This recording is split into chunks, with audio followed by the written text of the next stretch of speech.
জুলাই চেতনা বাস্তবায়ন, গণহত্যার বিচার, বৈষম্যহীন ইনসাফ ভিত্তিক রাষ্ট্র গঠনের দাবিতে ইসলামী যুব আন্দোলন বাংলাদেশের যুব জমায়েত অনুষ্ঠিত হয়েছে। শুক্রবার বিকেলে বাইতুল মোকাররমের উত্তর গেইটে এই যুব জমায়েত অনুষ্ঠিত হয়। ইসলামী যুব আন্দোলন বাংলাদেশের কেন্দ্রীয় সভাপতি আতিকুর রহমান মুজাহিদের সভাপতিত্বে ও সাধারণ সম্পাদক মুফতি মানসুর আহমেদ সাকির সঞ্চালনায় অনুষ্ঠানে প্রধান অতিথি হিসেবে উপস্থিত ছিলেন ইসলামী আন্দোলন বাংলাদেশের আমির মুফতি সৈয়দ রেজাউল করিম পীর সাহেব চরমনাই। অনুষ্ঠানে বিশেষ অতিথির বক্তব্য রাখেন ইসলামী আন্দোলন বাংলাদেশের প্রেসিডেন্সিয়াম সদস্য মাওলানা মোসাদ্দেক বিল্লাহ আল মাদানী, মহাসচিব মাওলানা অধ্যক্ষ ইউনুস আহমদ।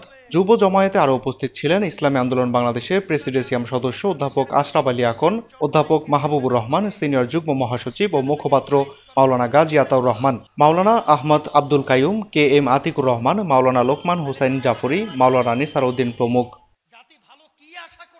মাহাদি হাসান বিএন, পিপল ভয়েস টেলিভিশন, ঢাকা। এই সব যুব আন্দোলনের সংগঠনের ছাত্রদেরকে